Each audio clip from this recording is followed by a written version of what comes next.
Hola, buenos días. Buenas tardes, buenas noches. This is Barb. And this is Estela. And welcome to Cafecito. And Crimen.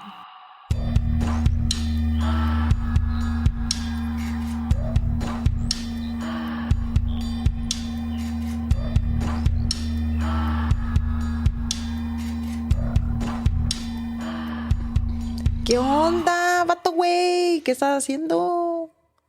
No, don't do that ever again in your life. Why? I remember. Where did I get that from? A movie? Probably a movie. Yeah. ¿Cuál? I don't know. Probably a long time ago. An old movie. I'm old, you know. Stuff. How are you doing today, sister? I'm good. My allergies are wanting to act up. I mean... weren't you going to give me some? Allergies? Meds? I have allergies for you. I have a lot of allergies. I have my child. Both of my children are allergy ridden. And you? And me. No, I'm not bad Your today. doggy? Yeah, my dog. I'm not bad. I'm good today. I just have a slight headache. Jaqueca? Una jaqueca. Yeah? Ya estoy bien jaquecada. Can you spell it? Jaqueca. No, can you for real? That's how I'm spelling No, it. like, deletréala. No, yo no puedo escribir eso. O sea, obviamente You're like, I que can no. barely speak it. Yeah. I'm not very good at spelling even English, so what makes you think I can spell Spanish? Girl, I can't speak or spell. For real. So, anyhow, how's everyone doing? I hope everyone's doing great. We went to go watch Demon Slayer this last weekend. Yes. We went in 4D. Okay. So, I'm going to tell you... No, wait. It's because the brrr started in the previews, bitch. Why did you make that sound? And then you said preview. Like, no. So... I still feel the vibration.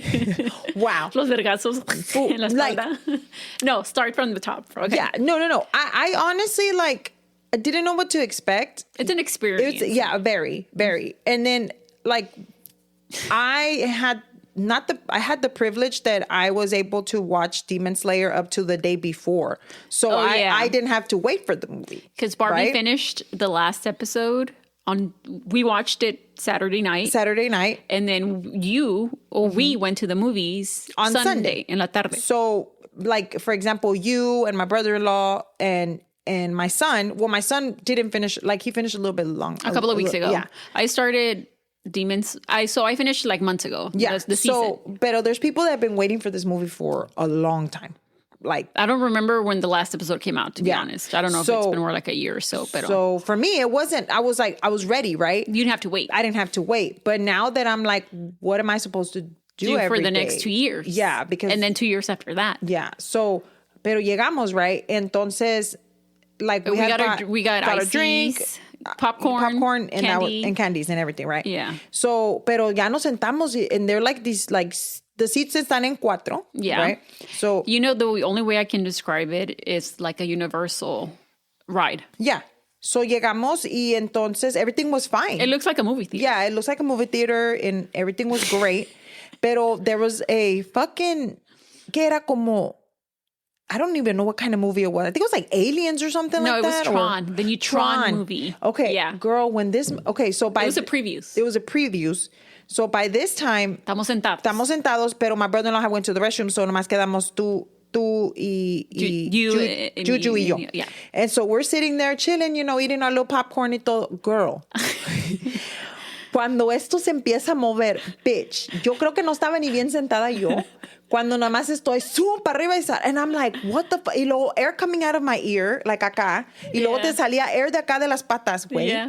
Y luego you're like, what the fuck is going on? Entonces tenían como un botón y you could press it if you didn't want the water on. Or off. Or off or whatever. I was like, I'm down. Yeah. I was wearing a hat, so I was like, okay, cool, whatever. Pero I didn't expect that. Like, yo pensé que iba a ser unas moviditas, chido, algo leve. No. Bitch. They wanted to get you off of the fucking chair. No, it was fun. And then we couldn't stop cracking up. We couldn't stop laughing. Yeah. And then people around us were laughing. I don't know if it was other people's first time también, pero it was so funny. So I was telling my son, don't drink any soda. Or we tried. We tried, pero si le tomabas, se te iba a ir el pinche... You were going to poke your fucking eye out, bro. And then after that, I see this lady walking up with her little nachos. I'm like, that lady will not have nachos by the beginning of the fucking movie. Yeah. Because it starts off, I mean, obviously we're going to go see a movie with action because it's an action movie. If anybody's out there knows this about Demon Slayer, it's about action. I mean, it's an action anime. It's an action anime. So it's a lot of fighting. ¿Y qué crees? No, pues ahí estamos en chinga. I'm like, what the fuck? And then the coolest part is que luego when it's snowing, salió snow. Yeah. That was really cool. That was really cool. And then flashes of light, like lightning. And all. You said que sí cayó water, but it was like it was like a flash. Yeah, it was like a flash of water. I mean, honestly, I would do it again. Pero dude, like, I'm not joking. Like, my back, I was like, what the fuck? Porque te metí, like, cuando se caía el character. No, I think, well, at least as far as I remember, is cuando the fighting got really intense, like real intense fighting scene that I thought, I'm like, somebody kicking me in the back of my seat? Like, no, what bitch, the fuck? te estaban metiendo putazos para que sintieras lo que sentía el character. Like, bitch. Like, I was like, it's when Guy was like, my back hurts. Yeah, and I was like, they were like, oh, we're really going to make your back hurt. No, it was really intense. No. And then my brother-in-law was like, okay, I thought it was going to be like a little... Livid. A little bit, una movidita. No, bitch. We thought we were fucking flying. We thought we were in the Infinity Castle. No, it was amazing. No, it was fun. It was amazing. Fun. I would do it again. I would do it again, too. I don't know who would go see The Conjuring. Bitch. 4DX. It's like you're getting possessed, I'm sure. No. But yeah, I would go again. I thought it was funny. I mean, I think the only thing that I kind of felt more uncomfortable was probably my back porque te estaban metiendo putazos. But besides that, I mean, it wasn't bad. Fine. And there was a lot of shaking and stuff like that. Yeah. So. No, I mean, truly, it was fun. It was like a ride. Yeah, it was like a ride. I liked it. I thought it was funny. I mean, but then I was like, we couldn't even video each other from us laughing so hard. We couldn't even hold, like, I told my son, let's put the popcorn in between us aquí. Like, real hard. Like, hard, because, like, it's going to fly out. And then knowing him, he thought it was hilarious. So he kept, like, going back and forth. I'm like, no. Yeah. You were having too much fun. It was funny. Yeah, but he was wearing his little Tanjiro shirt. Little Tanjiro Crocs. He was all Tanjiro out. No, he had Inosuke, the little... he had Inosuke. I bought him a little plushie. Yeah, I went to the mall and I got him that. No había ni una pinche shirt en ningún lado. Yeah. Like, it was crazy, but I'm so happy that they did good. And the movie's really good. So if anybody hasn't watched it...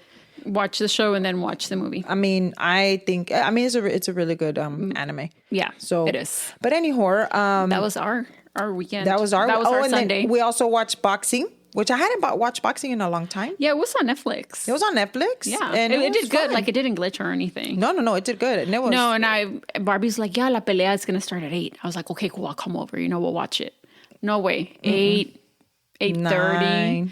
Oh, others are going to fight. And I forgot that they do this. I was like, what? I'm telling you. Like, it was going to be 10. I was like, me estoy durmiendo. I'm going to go home. No, I looked at her. I'm like, yeah, we are not going to make it. Yeah. And I literally was watching the fight, the last one, which was the main event. And I was watching it.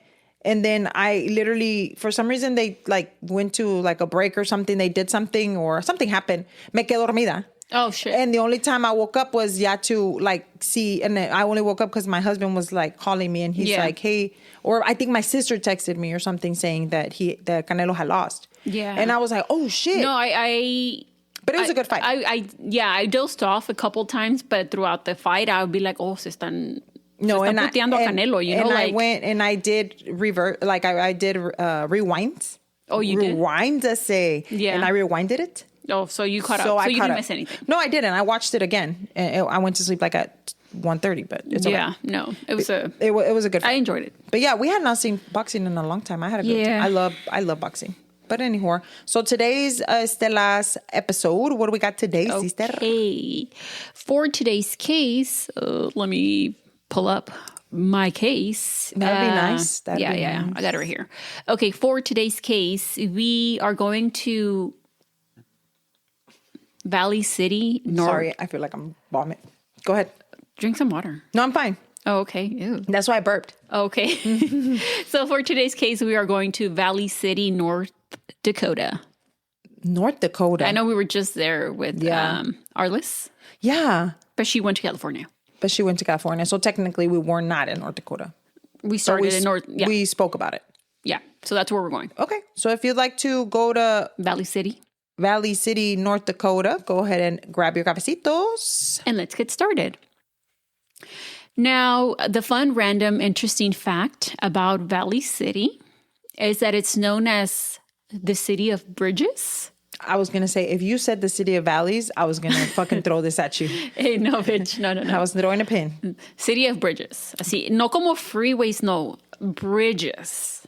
¿Cómo? Like the Golden Gate Bridge. Oh, okay. Like I thought you meant like... No un pinche freeway over a bayuco or something. No. Como un bridge que, like, that's going to take you from one place to another? As all bridges do, No, yes. pero no. I'm confused. So no pegado, like... Like a bridge. Okay. Like a bridge. It has 11 bridges. 11. Including the Highline Bridge, which spans 3,860 feet, and it is 162 feet above the Cheyenne River. Not the Cheyenne River. I think that's how you say it. It is one of the longest and highest single-track railroad bridges in the country. What the fuck? According to ndtourism.com, the building of the bridge began in June of 1906. And the first official train crossed over on May 12, 1908, with regular train service beginning 8 days later on May 20th. And it's been bridging since then. Wow. It's still in service? Yeah. Wow. I would not get on that fucking bridge. It's one of the tallest ones over Cheyenne River. Over a body of water. Yeah. No, we're not doing that. ¿Te da miedo? No sé que me dé miedo, pero uno más viejito como que...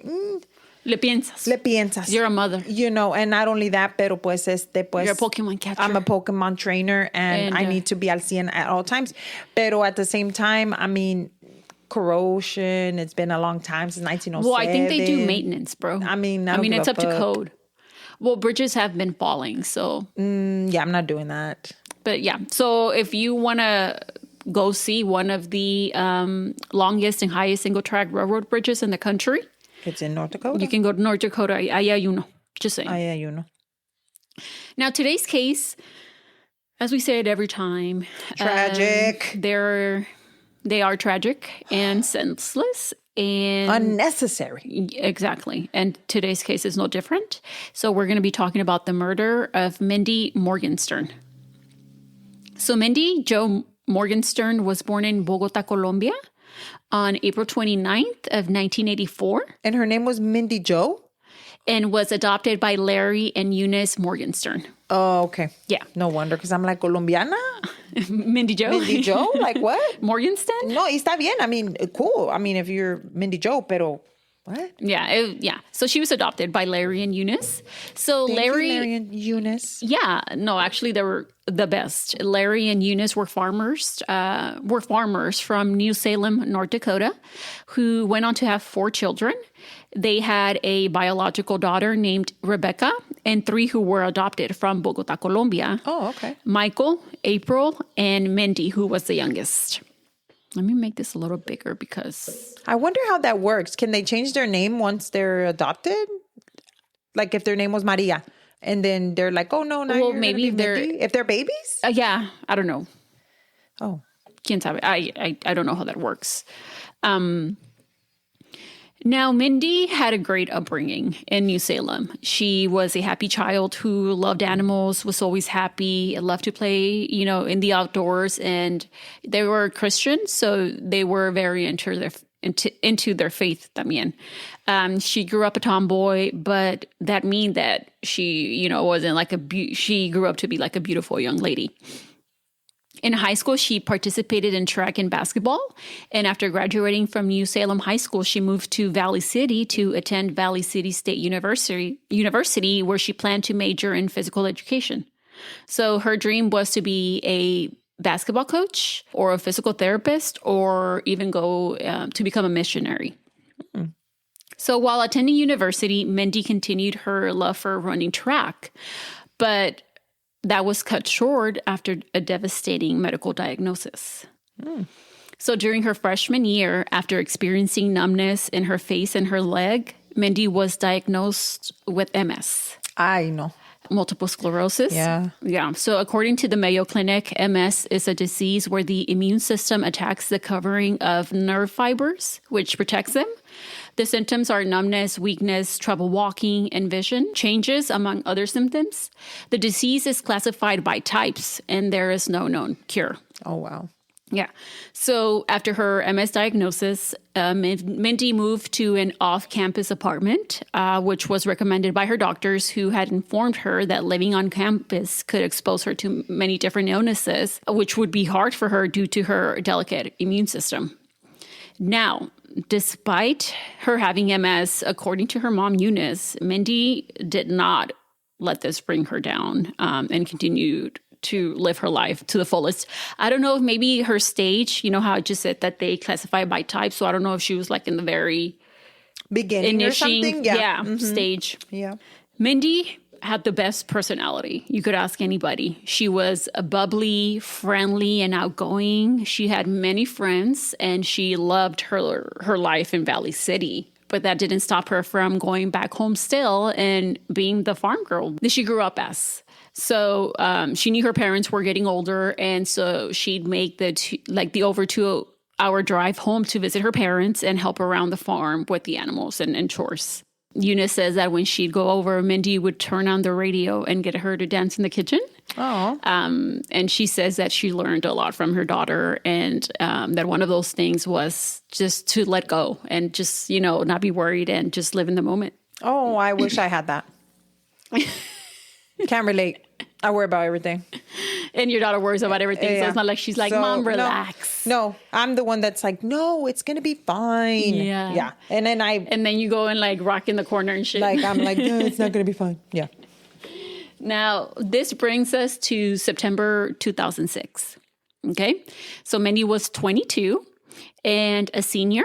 She was only taking one class, and she was due to graduate in December.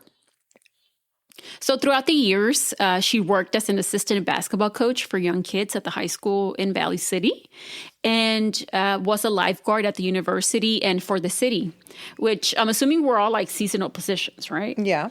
But at the time of today's case, she was working as a waitress. So she did all kinds of stuff. Yeah. Yeah. Now, on top of that, she was part of a trial in trying to find a cure for MS. But I don't know why. I thought you were going to see a part of a tribe. Oh. I was like, okay. That's good different. for her. Yeah. I was like, good for her. I don't know. She was actually participating in experimental chemotype treatments. Not type. Not the type. She was participating in experimental chemotype treatments and had been feeling good. And she was expecting to hear back on her results in October. But sadly, Mindy would be murdered before. Didn't make it to October. Yeah. Now, on September 13th of 2006, Mindy's best friends, Tony and Danny, had been trying to get a hold of her all day. En la tarde, pues. Mm-hmm. They'd call her and they'd leave her voicemails, but they never got a response back. So later that evening, at around maybe 8:30-ish, they decided to go to Mindy's apartment to see what was going on. La fueron a buscar. So they made their way to the second floor where she lived and knocked on Mindy's door, but there was no answer. Mm. They then realized that the door wasn't locked, and so they went in. Right away, they go on to say, just like as soon as you walked in, like 2 steps in, they saw something on the floor, and I'm not sure si they prendieron una lamparita o algo, and when they did, ahí estaba Mindy. She was on the floor in a pool of blood. Oh, no. So she was lying right across the entryway. So both girls screamed, and they ran out of the apartment, and 911 was called. The police and detectives arrived at the scene quickly. So Valley City is a small town, like at least just over 6,500 people. So when Sergeant Dave Swenson with the Valley City Police Department arrived, he recognized Mindy. Mm. Agents of the North Dakota Bureau of Criminal Investigation, Mark Saylor and Calvin Dupree, were also on the scene. They noted that as soon as you walked into the apartment, there was a strong disinfectant smell. Mm. Somebody tried to clean up. The reason for that smell was a bottle of Pine Sol a multi-surface cleaner that was lying against Mindy's body.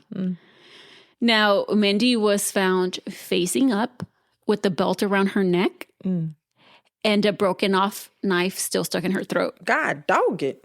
Which had been cut in half. Holy shit. There was also other knives found by Mindy's body, along with a pair of rubber gloves. The disinfectant had been poured over her body and around her, which to investigators meant that whoever had done this was trying to eliminate any evidence left behind. Or odor or something. Yeah. Yeah. The knives and gloves were sent out for testing, but eventually the results came back and there was no DNA found on them. So whoever did this, they were making sure that their tracks were clean. After surveying the apartment, it was quickly ruled out that it was any type of robbery. There didn't appear to be any forced entry. Her apartment hadn't been ransacked, and her purse appeared to be still kind of hanging from her arm with her wallet right on the floor next to it. She was leaving. We'll find out. Oh, yeah. Okay. She was... Acababa de llegar. Ah, okay. Yeah. Oh, but digo yo, porque she had her purse, so she was still like kind of in the middle of something. Yeah, either leaving or coming, right? Now, there was a basket of clean clothes también cerquita on the floor. So it appeared that Mindy had possibly been attacked while walking into her apartment with her laundry basket. After Mindy's phone had been located and looked over, investigators noted that the first missed call was at 12:47 p.m. that day. So she must have died a little bit before that. Right. So exactly. So she had to have been killed just before.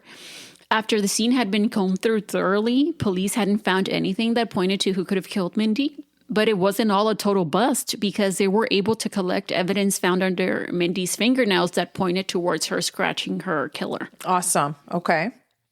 When detectives spoke to Tony and Danny, they informed them of what had transpired before and after Mindy was found. So according to both women, after they screamed and ran out of the apartment, it alerted a neighbor. I'm assuming they both told a neighbor what they saw. Right. And he went into the apartment and he too saw Mindy's body. Okay. According to Detective Swenson, that man was still there cuando él llegó. And saw Mindy's body. So this man's name was Robert Lintz. ¿Y él también quiere ir a ver o qué? ¿Pinche metiche? ¿Quién lo invitó? At the scene, Robert told investigators that when he went inside the apartment and saw Mindy's body, he felt for a pulse and used the back of his hand so he wouldn't leave any fingerprints. Okay. Which is a strange thing to say to, like, a detective, right? And first of all, why the fuck are you going in somebody's apartment when they're telling you they just found a dead body? And you're like, oh, well, let me go look. No, maybe they're, I don't know. Like, I'd be like, hey, we found some, I don't know. I'll be like, I'll stand here with you guys outside and I'll help you wait for someone. But I'm not going to be like, let me bust in there. No, and not go even look. that. Like, if you want to just go see, I'm like, what are you guys talking about? Like, go check. Like, I understand that. But you see in what state she's in and you're still going to touch her? Check for a pulse? Like, did you check on her neck or on her wrist? Like, well, I mean, there was a knife that was still stuck in her throat. And a belt. So, I mean. But why would you say it? Not leave any fingerprints? Like. He watches. He probably listens to Cafecito and Crime and he knows. In 2006? You never know. Desde entonces, we were coming. No, he's probably watching like Forensic Files or something. Yeah. ¿Cómo se llama? CSI. Yeah. Hopefully, unless he's the killer. One or the other. We'll find out. Now, that strange thing happening, coupled with the fact that Robert had scratches on his hands, made him the first suspect. So he was brought in for an interview. When asked how he knew Mindy, Robert stated that he only knew her in passing. He said that he saw her on the daily, and that was it. And he added that he had nothing to do with what had happened to her. Well, yeah. That's what they all say. When police looked into his background, they did learn that Mr. Lintz had a criminal record. Ah, okay. He had gotten caught with a stolen car and gun in California. Oh, yeah. Which, he admitted to it. He was like, yeah, this happened. That doesn't mean that I killed her. Which is true, I guess. Yeah. He was finally asked about his scratches on his arm. On his hands and forearms, I'm sorry. And he stated that he had gotten them at work. So Robert stated that he worked with steel And it was an everyday thing to get these types of injuries on the job. As to where he was when Mindy was killed, he stated that he was at work. Él dijo that he arrived 5 minutes before 7 and that he didn't return home until about 5:30 p.m. Okay. Now, remember, the first missed call on Mindy's phone was at 12:37 p.m. So he was asked to provide a DNA sample, which he agreed to, and he was let go. So his alibi was verified by his employer, along with his story about how he got cuts on his hands. That makes sense. Apparently, that was like a common thing to happen on the job. Now, to fully actually rule him out as a suspect, they had to wait until the DNA samples results came back. From under the fingernails, right? His, to make sure it didn't match that, right? Mm-hmm. Now, in the meantime, investigators continued to look into who could have done this to Mindy. And so they went from door to door, speaking to residents at the apartment building in hopes of finding something or someone who could point them in the right direction. As Detective Swenson collected statements, he ran into a friend who he hoped would be able to provide a lead. His name was Mo Gibbs. Mo Gibbs. So Mo lived in the same building as Mindy with his wife and stepdaughter. They say wife, fiance, so como quiera. Yeah. He was actually a correctional officer at the Barnes County Jail, and he and Swanson ran into each other a lot, and they were actually on the same softball team together. So it's like, you know.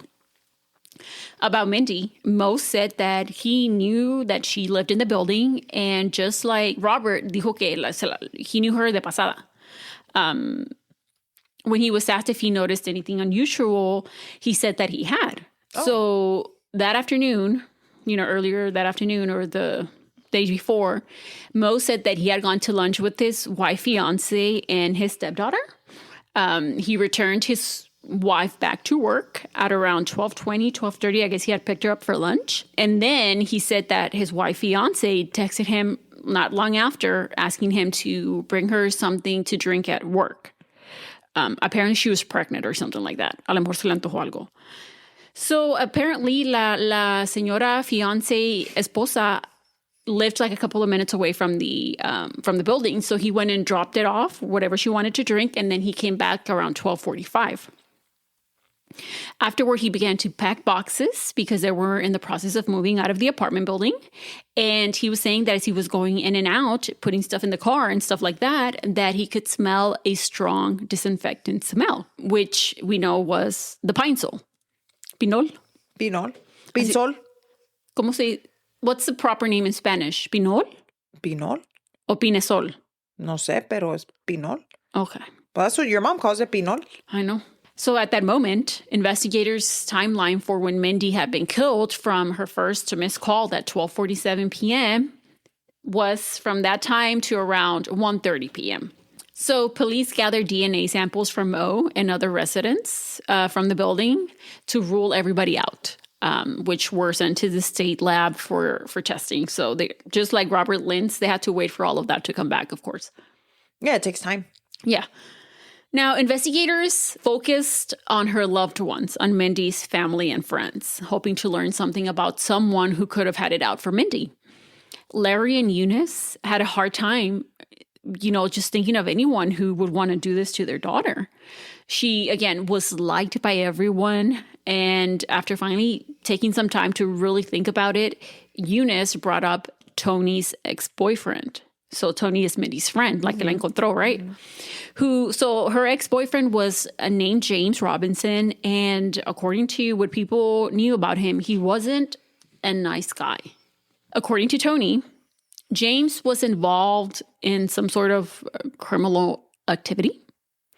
I believe it was drug related. And so she took the blowback for what he was doing. And there were times when things got pretty bad, they got bad. For this valid reason, Mindy didn't care for James, and she was trying to get Tony to break up with him. James, I guess, was aware of the situation. So estaba enojado. Yeah, se encabronó. And then James no quería que Tony se juntara con Mindy. Okay. So, I mean, that seems maybe like a possible motive, right? especially since now Tony was ex-boyfriends con James. Yeah. James, of course, was brought in for an interview. And when asked how he knew Mindy, he said that he met her through Tony. Tony and Mindy worked together at a restaurant. So she would be there often when he would go see her.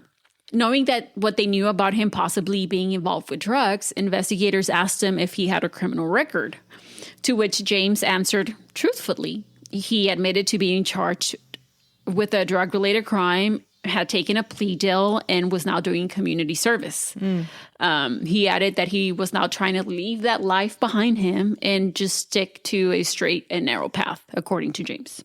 So just like Robert Lynn's, James also had cuts on his right hand. Okay, so does everybody have fucking cuts today or what? Hold on. Because apparently you and I, bitch, have cuts on our hands también. I have cuts. I have cuts right now. Oh, you do have a cut. I have cuts in my hand. I don't have cuts. Pero when asked how he got them, he said that his hand had gone through a window. Wow. And that it was bleeding really bad, that he couldn't stop the bleeding. Well, I think that his cuts were way bigger than my cuts. I have scratches. Yeah, well, I mean... He had slashes. Cuts. Yeah. I mean, if he couldn't stop the bleeding, it had to be more than just a little cut. Yeah, I mean, if you're putting your hand through a window, I'm sure it's more than just a scratch. Yeah. He was then asked what he did that day that Mindy was killed. According to James, he completed his community service hours, and then he went to a friend's house where he didn't return home until after 5 p.m. So after collecting DNA from James, he agreed to give them his DNA. Again, he was let go, and his alibis were later corroborated. So he did do his community hours y andaba en la casa de su amigo, pues. Not long after Mindy's murder, her autopsy results came in, and her cause of death was the wound to her neck and asphyxiation. The report also noted that she had not been sexually assaulted, which was a shock to investigators because if it wasn't a robbery and they just thought that, Yeah, I mean, you would think, pero not necessarily. If they were just mad and wanting to kill her, they didn't... But what would be the motive for that? What would be the motive? Yeah. However, they were still waiting on the DNA. They were still waiting for the results from the DNA found under her fingernails. Yeah. So they moved on to Mindy's coworkers now. Remember, she was a waitress at the time that she was killed. And according to a coworker, there was a man who lived across the street from the restaurant. It was like a motor vehicle lot. So I don't know if that meant like an RV. Oh, that's an RV lot. Okay. Right? Yeah, that's what I'm assuming. I think so. Because if you're living there. Yeah. You know? Yeah. So according to this coworker, that man really stood out to the girls or to the wait staff at the restaurant. In the past, Mindy let various coworkers know that man made her feel uneasy. And apparently he was often at the restaurant bothering the wait staff and making them uncomfortable. And that man's name was Ralph Walters. So he was brought in for an interview, Mr. Ralph Walters. And when asked by detectives how long he had lived in Valley City, he said that he was kind of like a drifter and just traveled around. So he would just drive around in his RV or in his little truck or whatever. Yeah, hit like a spot, I guess. He didn't really have roots anywhere. This piqued investigators' interest.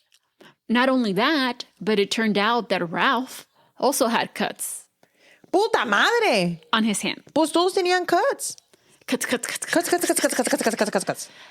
What did he do? When asked how he got it. Rolled over on fucking glass también? He said that it happened while he was changing his motor oil. Something about a filter, which would happen on the same day that Mindy was killed. He said. That's what he said. I don't know about this. Everybody's with cuts. As far as him knowing Mindy, he claimed that he didn't know who she was. He said when he did go into the restaurant, he didn't bother anybody. Oh, yeah. He was just making conversation. Most of the people that bother people like in like places like that or like in a restaurant or wait staff, they think that they're not doing nothing wrong. Yeah. So I'm not surprised that he said that. This contradicted what Mindy's coworkers stated. He was in there often, which he tried to say wasn't the case. With nothing to hold him, just like the others, they collected his DNA sample and then just sent him on his little way. Mm-hmm. So at this time, it was 3 days into the investigation. And when the investigators were able to get information from Mindy's cell phone, they found it extremely odd what they found. There were various voicemails from a man who called her cell phone, left her voicemails after she had been killed. Ew, what the hell? That's weird, right? Yeah. Okay, so I'm going to read some of... Well, I mean, but think about it. If you don't know that she's dead, it just depends on what the voicemail said, right? Pero si no sabes, you're just calling somebody to be like, hey, girl, what you doing? And you didn't know that she was dead. But it was a small town. Yeah, pero, I mean, still, if I didn't know that she was dead, and I would be like, hey, girl, what you doing? Whatever. Okay, call me back. Bye. Like, pero it depends on what they were. I'm going to tell you what they said. Oh, okay, go. Okay? They're not in any type of order or anything. Quote, I miss you. Oh, okay. I love you. You're my inspiration. Please help me. Please help me, Mindy. And then this person starts crying. I can't continue without you. Please help me in some way. Help me. Cry, cry, cry, cry. Another said, quote, Mindy, this is Rod. I know what happened to you. Just love hearing your voice. And he starts crying. I can't take it. I love you, kid. God picked a beautiful flower. Still crying. I'm sorry this happened the way that it happened to you. End quote. Okay, Rod. Now, Mindy's phone records showed that she kept in contact with that phone number often. So, but her family didn't know that she had like a potential man's? Hold on. Oh. There were daily phone calls, sometimes even multiple a day. Okay. Okay. Now, when the phone number was looked into, investigators learned that it belonged to a man named Rodney Kuznia. Okay, so Rod. Yeah. So I'm going to call him Rodney.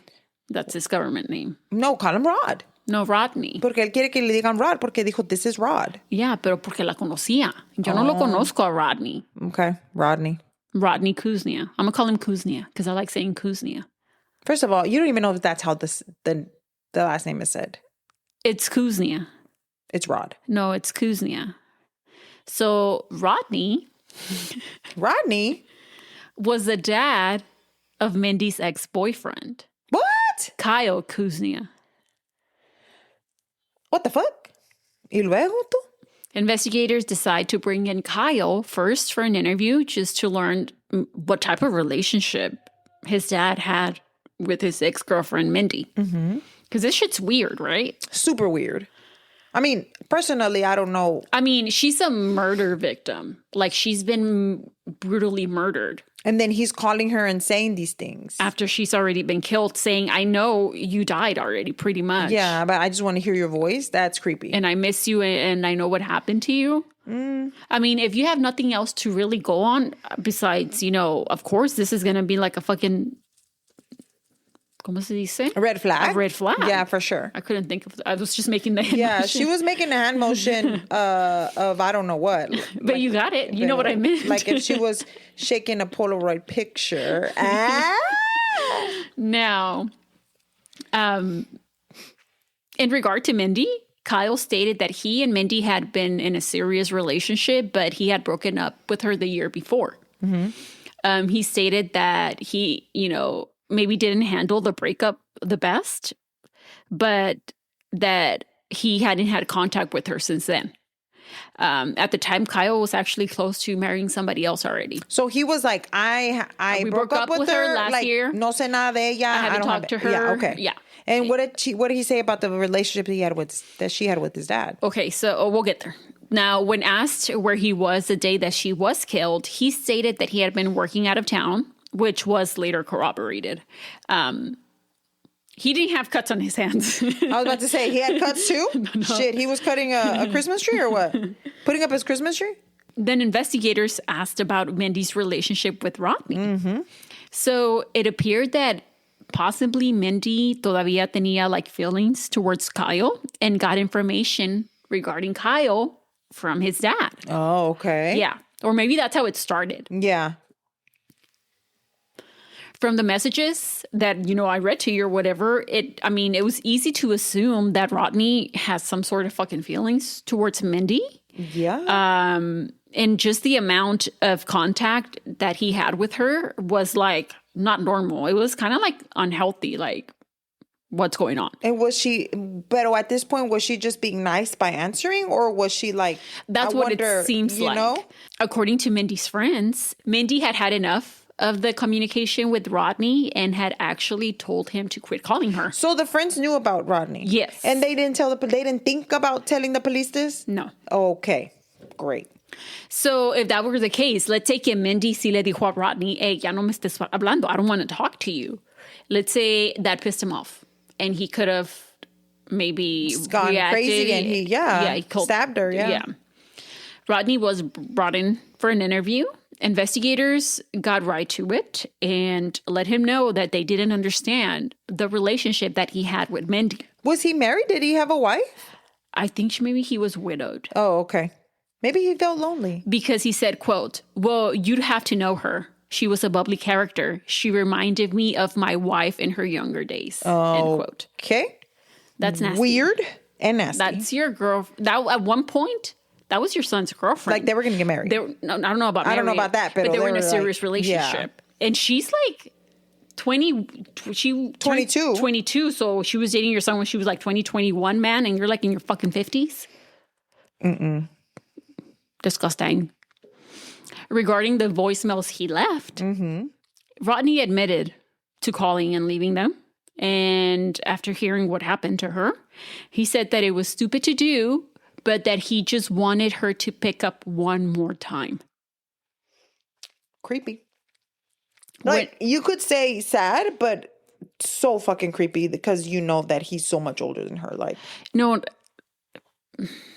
it's just not okay. It's weird. Yeah. If it was like his family member or something. I mean, it's not illegal. Like, I'm not saying of course not. But at the same time, it's like just she dated your son. Yeah. Like that was about to be your daughter-in-law. Maybe we need to be more open-minded, Estela. No, I'm not saying that it was illegal. No, I didn't say that it was illegal. But what I'm saying, maybe other people don't think the way that we think. Okay, let's say your daughter dates a guy for like, let's say they did it seriously for 2 years or a year and a half, and then you keep in contact with the guy. No. Okay. Well, that's what I'm saying. No, but I'm just saying, like, maybe other people don't find it weird. Yeah. But to tell her to say those things are, yeah. I love you. I miss you, kid. God picked a beautiful flower. Help me. Like, I don't know what to do. Like what? Yeah. Sir, excuse me. Go find a therapist. A talk therapist. Yeah. Go to the gym. Go do some yoga. Yeah. Read a book. Breathe. Don't get cuts on your hands. No. Did he have cuts in his hands? When asked, I don't remember. We're about to find out, actually. When asked where he was the day that she was killed, he said that he was working on his farm with his other 2 sons from 7 a.m. to early in the evening. So investigators collected, just like they have done with every other fucking person that they've interviewed, collected a sample of his DNA. And just like, again, they have done with the others, he went on his merry way. Again, this relationship / feelings that he had towards Mindy or with Mindy was odd to investigators. Yeah. But that wasn't enough to hold him. That's not, so. What did he say that he felt for her? That doesn't really matter. No, I know. But my question is, what did he say? Like, meaning like, oh, yeah, well, I just. Well, he just said, you'd have to know her. You had to know her. She reminds me of my wife. Oh, okay.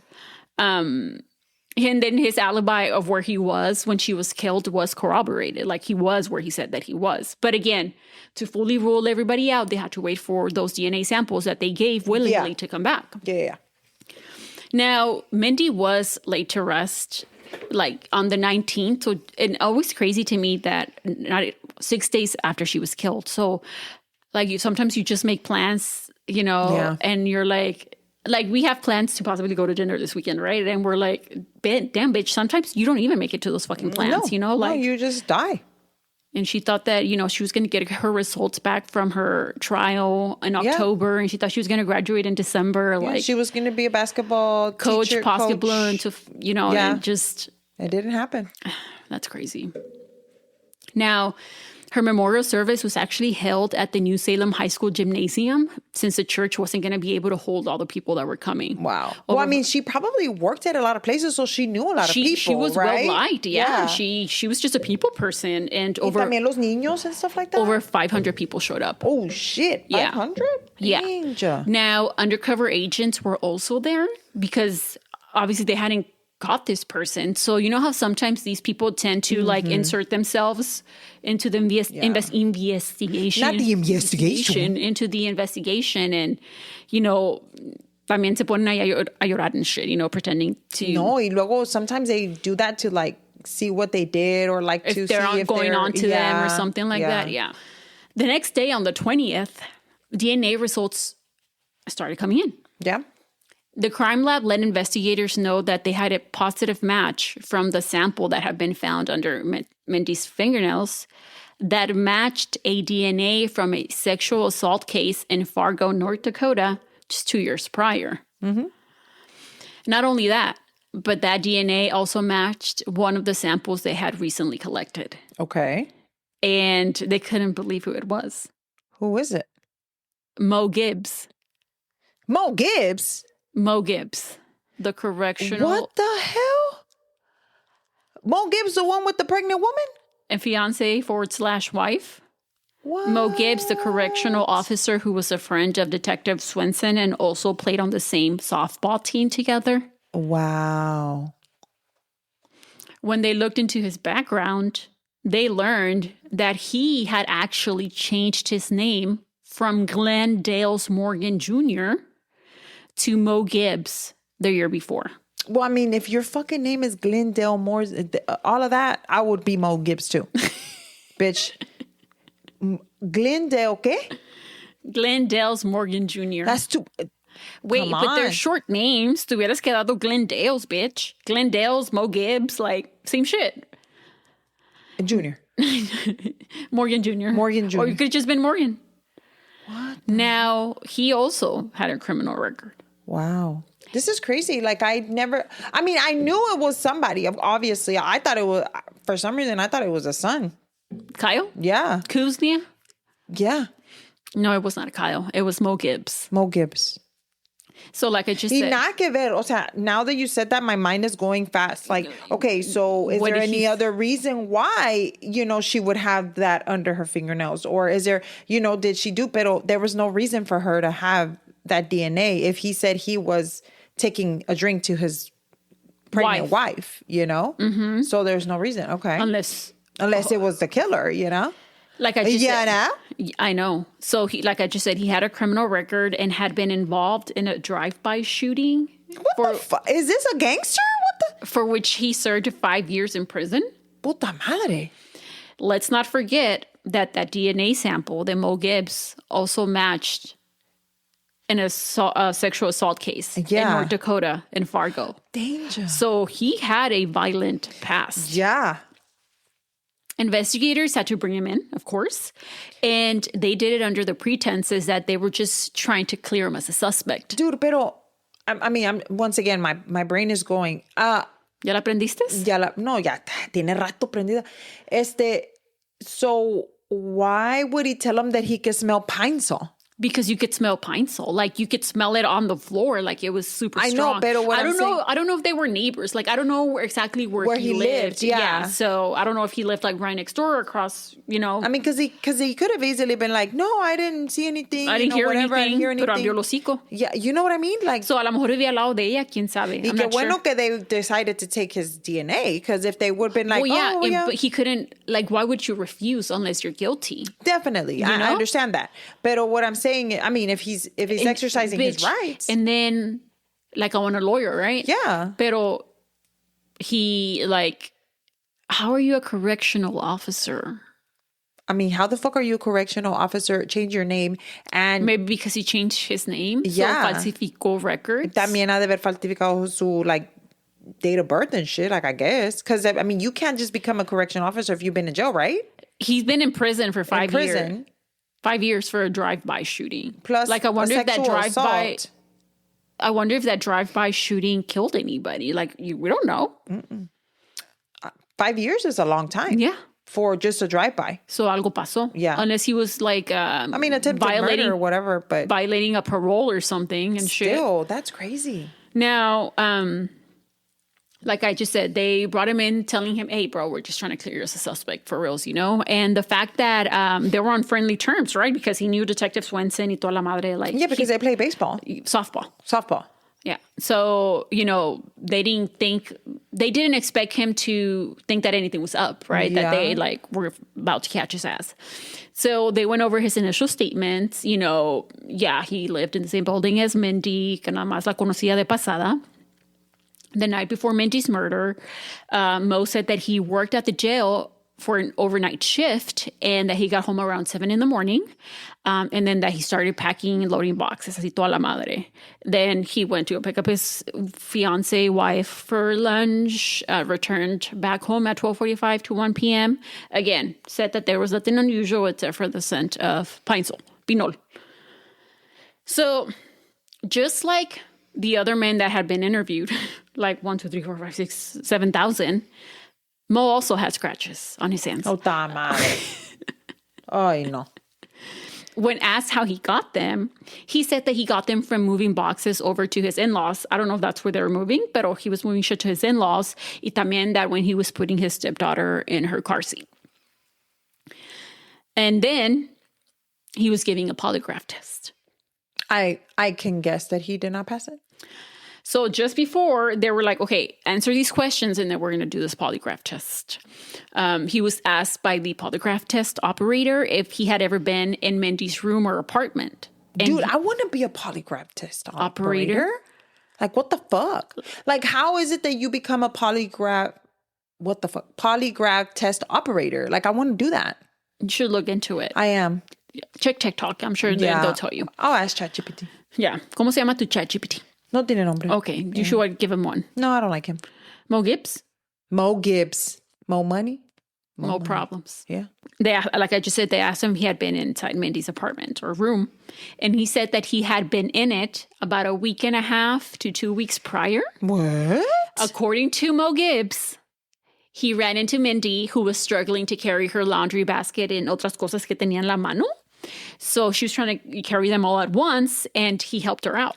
Oh, so happens that she was also carrying a laundry basket when she was He murdered. ran into her. Yeah. Yeah. And then he said that he helped her carry her stuff into her apartment, pues. Oh, muchas gracias, señor. That was the story, pues.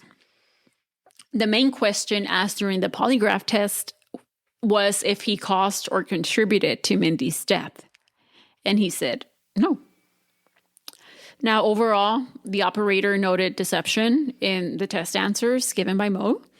When this was brought up to him that, like, he was lying. That, hey, bitch, no está cuadrando lo que estás diciendo, he maintained his story. He said that he knew nothing about what happened to Mindy and that he wasn't there. Mind you, at this point, he still thinks that they don't know that he's not Mo Gibson, right? Like, they don't know that he changed his name from he Glendale Morgan Jr. Yeah, right. Thinks, okay. So based on his answers that he was giving, they knew that he wasn't going to talk. So then they brought up DNA to Mo, to MG. He was told how he would feel if he was told that his DNA matched the DNA that was found on Mindy's body. He scoffed at the idea. Not the scoffed. Así le hizo. Not the scoffed. That it wasn't true and that he was not there. Okay. Well, he was informed that his DNA was found under Mindy's fingernails, and he said that he didn't know how that happened. Then he was also told that that DNA matched a sexual assault case in Fargo from 2 years ago. At that, he also, like that, and then he said, okay. What the fuck? And he kind of like chuckled. Are you kidding me?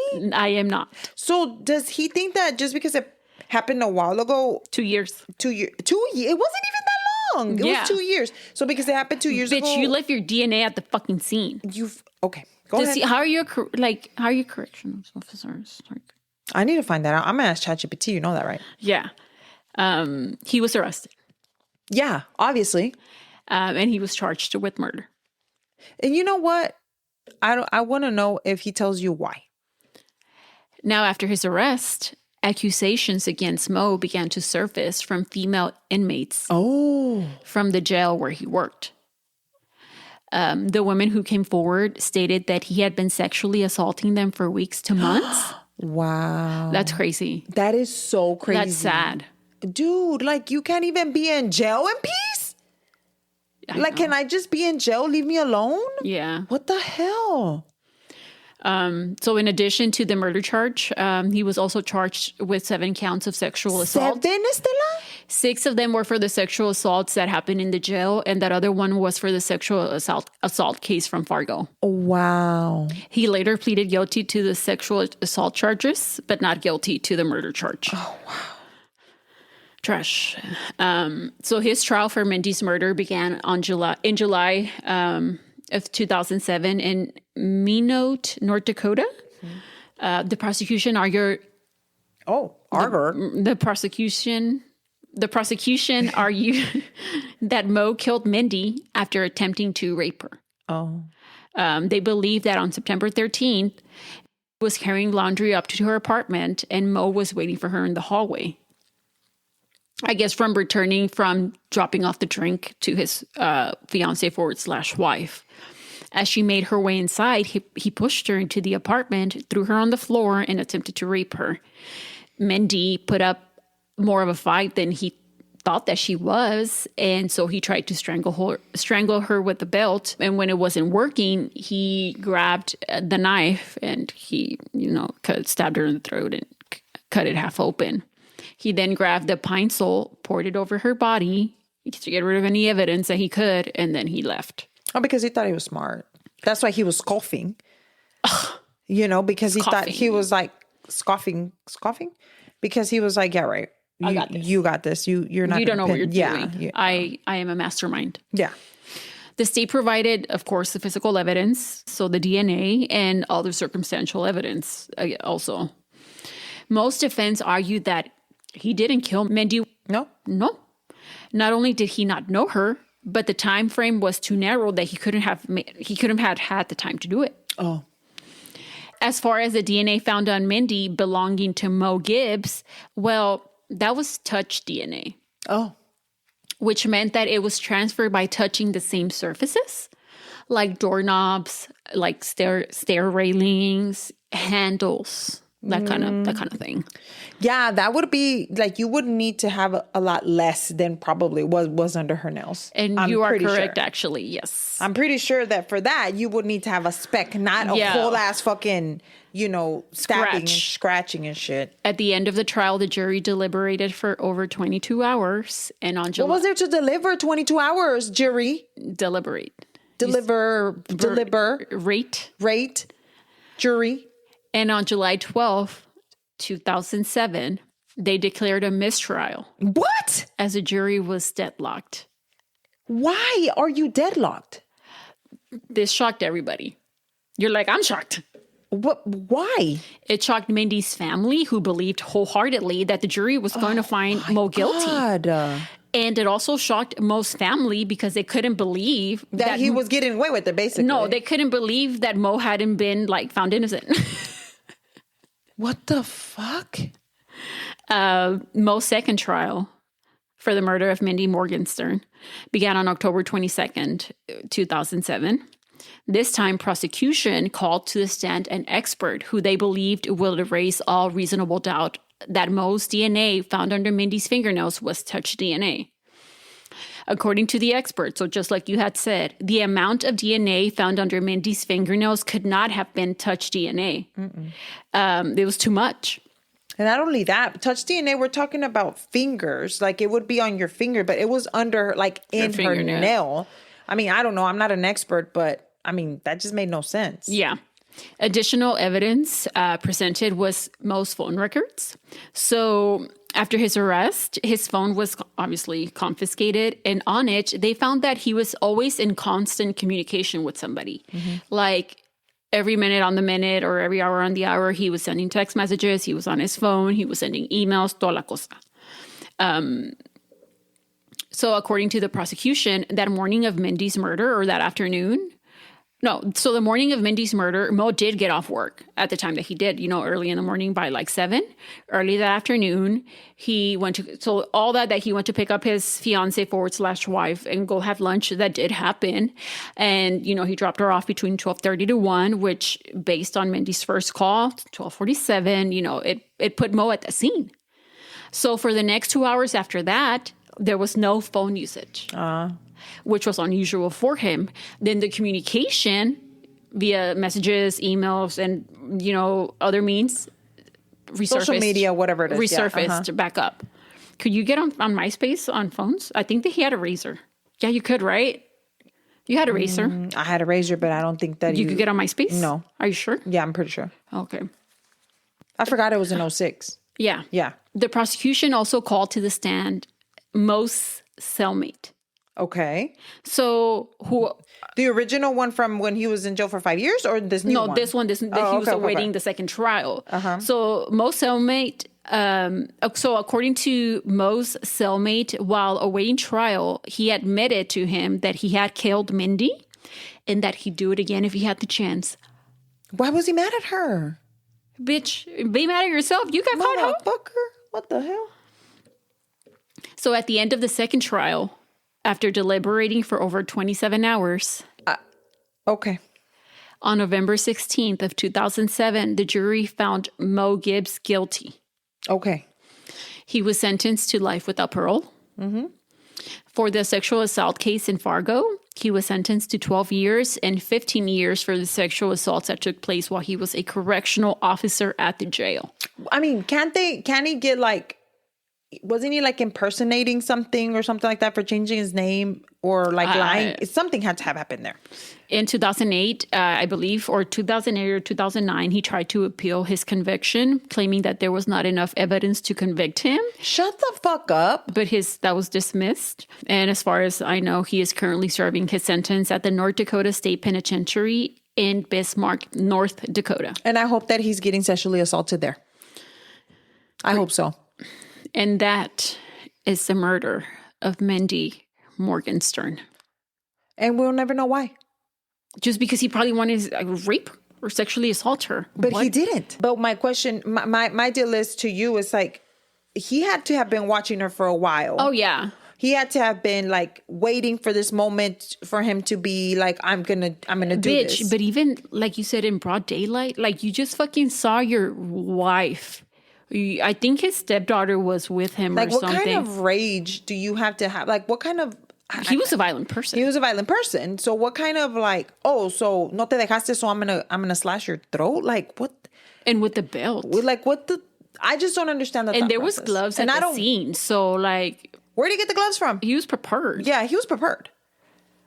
My deal is, where did you get the gloves from? Were they like, I wonder if they were latex or they were like cleaning gloves. Like, did you grab them from there? Where did he get the pine saw from? De ahí del apartamento de ella. Ah, okay. Yeah. Okay, pues sí, porque, I mean, so he strangled her. With the belt. With the belt.